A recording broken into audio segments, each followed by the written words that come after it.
invite your unvaccinated relatives to sit at the dinner table with you this Thanksgiving? Experts are saying you might not want to risk it. Here's why. According to one expert from McMaster University, vaccines are super effective, but they're most effective when you're surrounded by other vaccinated people. If you invite someone who isn't vaccinated, there's a risk of having a breakthrough case. Now, breakthrough cases are pretty rare. There's only ever been about 8,000 in Ontario, but kids can't get vaccinated yet. So part of keeping those kids as safe as possible is telling that one uncle who chooses not to get vaccinated that he might have to sit this one out. One bioethicist said that that's actually the more ethical thing to do. She also said you should try talking to your relatives about how safe vaccination is. The best way to do that is to start the conversation from a place of respect and empathy. Say things like, I understand you're feeling pressure. I know you're freaked out, but here's why this is important. You can read more at globalnews.ca. I'm not even angry at Rachel Gilmore. I'm angry at Global News. This is still up on the internet, people. Let me just see when this was. I know it's 2021, so the science has changed. I want to go through each element of that idiotic video TikTok journalism post and then contextualize it with a tweet from Rachel Gilmore today. When was it? When was it? I can't see too good. I know it was from February 20. Okay, it was from. Does anybody know how this works? Oh, here we go. It's from 10/5. So that's either May 10th or October 5th. It's from 2021. The science has changed. Everybody's learned. Everybody's all the wiser now. Let's just start this from the beginning.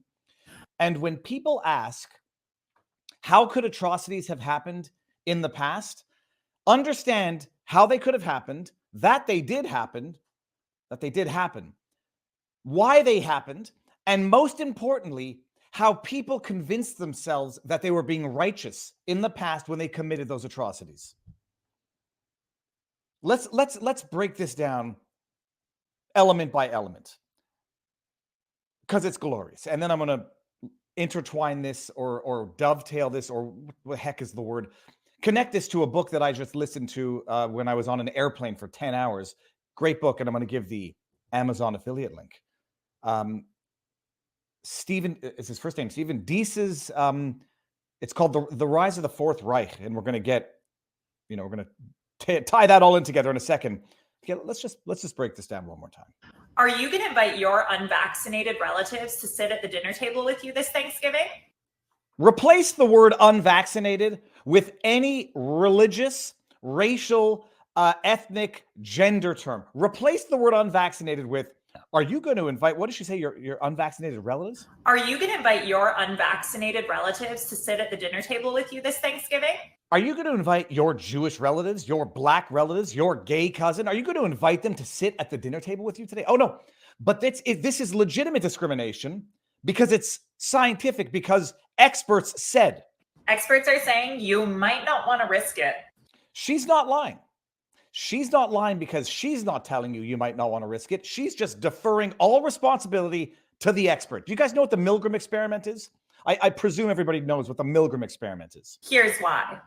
According to one expert from McMaster University. Another expert from McMaster. That's a good university. We used to play squash against them when we were back in McGill days. Another expert. It's not her saying it. She's not. I'm not. Don't look at me. I'm not taking your grandmother's house. It's the government that's taking it. It's the experts. Vaccines are super effective, but they're most effective when you're surrounded by other vaccinated people. My bulletproof vest only protects me from bullets when you are also wearing a bulletproof vest. I know the analogy is not perfect, but it's pretty damn good, actually. I need you to wear a bulletproof vest in order to enhance the protectiveness of my bulletproof vest. And by the way, this has all turned out to be scientifically untrue. If you invite someone who isn't vaccinated, there's a risk of having a breakthrough case. Now, breakthrough cases are pretty rare. Make it a quote, Twitter. Breakthrough cases are super rare. My goodness, how within a year they went from being super rare to being the norm. There's only ever been about 8,000 in Ontario. Times a billion. But kids can't get vaccinated yet. So part of keeping those kids as safe as possible is telling that one uncle who chooses not to get vaccinated that he might have to sit this one out. Safe from what? Safe implies that there was something of an excessive or a disproportionate risk for kids in the first place, which there wasn't ever. Oh, sorry. No, let me rephrase. Ever for the Rona, for COVID.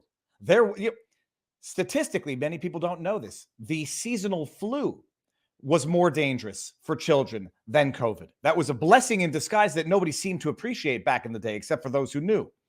Oh, protect the kids.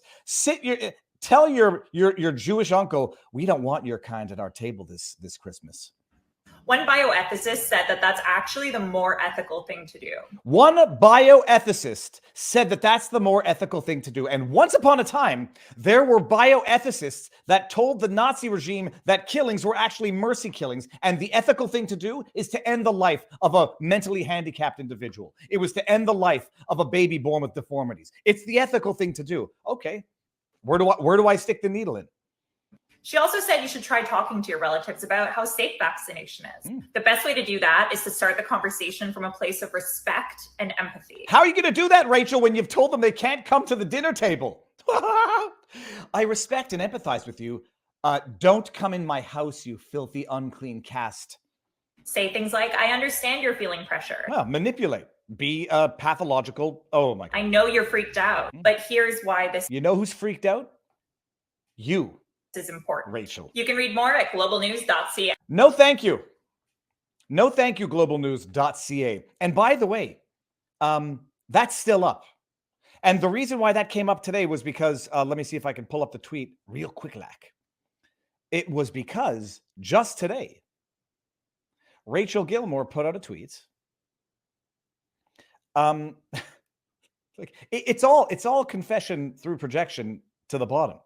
Rachel put out a tweet today that said, and I quoth, the Raven, nevermore. The far right's priority has been COVID conspiracies. And that is still a very dominant theme in their spaces. Said, oh, she's just quoting someone. Conspiracies are a dominant theme in their spaces, says the woman who said unvaccinated people pose a greater risk and breakthrough cases are uncommon and you need to get vaccinated to protect the unvaccinated and that children are at greater risk. Yeah, the far right are the ones that are conspiracy theorists that spend a lot of time on it. What COVID conspiracies are you talking about, Rachel? The ones that you helped spread, like that unvaccinated people are a greater risk to the vaccinated? Oh, my goodness. How's everybody doing?